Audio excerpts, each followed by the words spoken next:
Xin chào mừng các bạn đã quay trở lại với Sao Hoa Hàn để cùng nhau cập nhật những thông tin hot nhất về các ngôi sao Hoa ngữ và Hàn Quốc. Ngày hôm nay có thông tin gì đáng chú ý? Hãy cùng mình theo dõi nhé! Sở Kiều Truyện phần 2, loạn thông tin về dàn cast chính. Vào đầu tháng 10 vừa qua, dự án Sở Kiều Truyện 2 được cho là đã chốt đơn dàn cast chính. Không còn là Triệu Lấy Dĩnh, Lâm Canh Tân, dàn sao tham gia phần 2 của Sở Kiều Truyện bao gồm nữ thần mặt mộc Vương Lệ Khôn và nam thần Trịnh Nguyên Sướng. Tuy nhiên sau đó, trên Weibo lại lan truyền thông tin dự án Sở Kiều Truyện 2 sẽ ưu tiên lựa chọn những cái tên trẻ. Thay thế cho Triệu Lấy Dĩnh trong vai Sở Kiều sẽ là Tưởng Y Y, mỹ nhân từng gây chấn động màn ảnh Hoa ngữ với vai Na Cha chuyển giới trong Na Cha 2020. Với nhan sắc non trẻ và diễn xuất dấu chấm hỏi lớn, nhiều khán giả cảm thấy lo ngại vì sự lựa chọn này của ekip Sở Kiều Truyện 2. Ngoài ra, nam chính của Sở Kiều Truyện 2 cũng đã được định đoạt lại, thay vì là Trịnh Nguyên Sướng thì Quách Tuấn Thần, ngôi sao đóng cặp với Cúc Tịnh Y trong Hoa Nhung, sẽ đảm nhiệm hình tượng Vũ Văn Nguyệt. Tuy nhiên, khán giả cho rằng Quách Tuấn Thần không có nét nam tính sừng sỏ như Lâm Canh Tân, sẽ khó có thể vượt qua cái bóng của đàn anh. Tuy nhiên giờ đây, thông tin dàn diễn viên chính của Sở Kiều Truyện 2 lại một lần nữa khiến dân mạng sốc óc.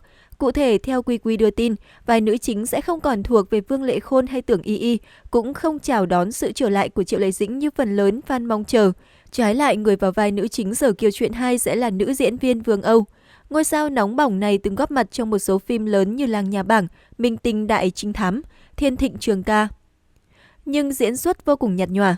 Mặt khác, Vương Âu lại là cái tên nhiều lùm xùm khi từng dính vào vụ đọc kịch bản đêm khuya cùng Lưu Khải Uy, là tác nhân khiến cuộc hôn nhân của Lưu Khải Uy và Dương Mịch đổ vỡ.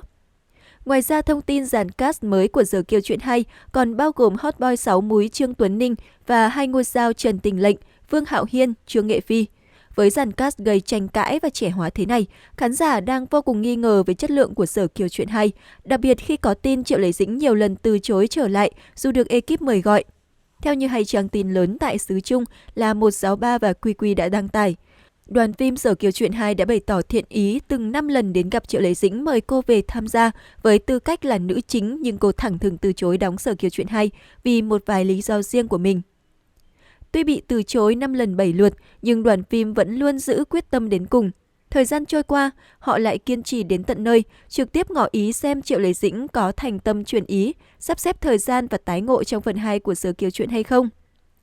Qua những hành động trên, nhiều cư dân mạng cho rằng phía đoàn phim thật sự rất có tâm và mong mỏi dàn diễn viên cũ có thể tái ngộ trong phần 2 của Sở Kiều Truyện để hoàn thành bộ phim một cách trọn vẹn nhất, và cũng chính là tâm nguyện của hàng triệu người hâm mộ bộ phim nói riêng cũng như fan ruột của tiểu thuyết này.